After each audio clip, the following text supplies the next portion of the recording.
I understand your position, my friend, but I am afraid the king and the queen's wishes are clear. The tariffs will stand until this war is concluded.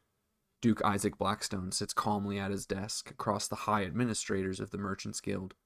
Now, you still have until the end of the year before the contracts I help negotiate with Am expire.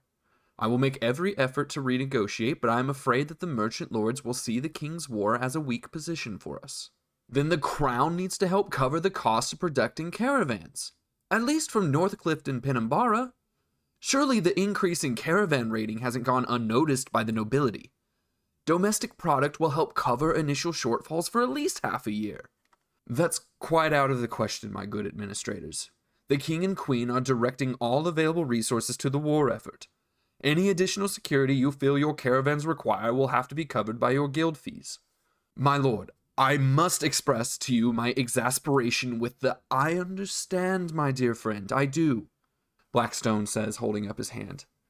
Pray that the king's conflict comes to an end soon, so that we may return to a strong bargaining position with Am.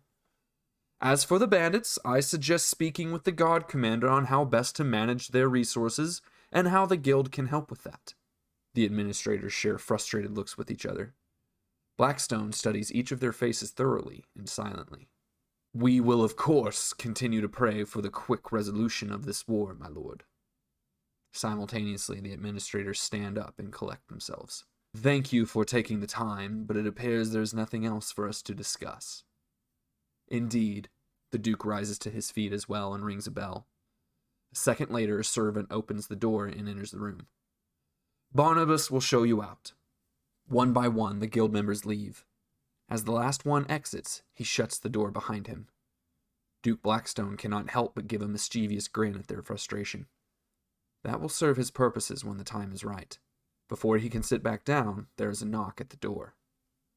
Come in, he says, putting his business face back on, but letting it drop immediately after his son walks in the room. Aiden, a pleasant surprise. I thought you were attending the lovely Alexandria Daubert's birthday celebration tonight. I was planning on it, but I found something that I want to discuss with you, Father. Oh? A brief look of confusion sets across his face.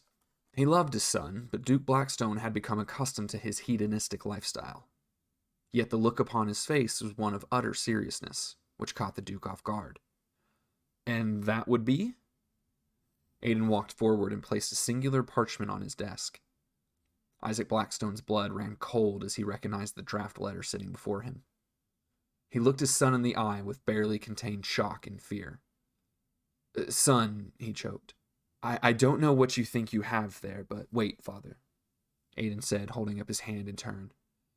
I just want to say that I know I haven't always been the devoted son you probably hoped for. I know that I have embarrassed our family name, but I am nobody's fool.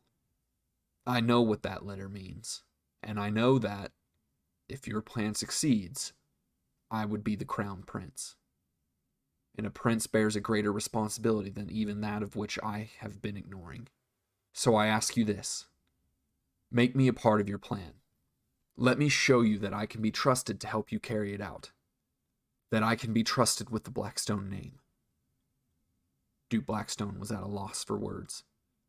Here was the boy who even an hour beforehand he thought would be hauled back to his doorstep in a drunken stupor.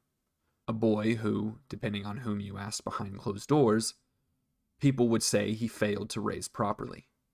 And yet he was asking to be involved in high treason, to gain the trust and respect of his father.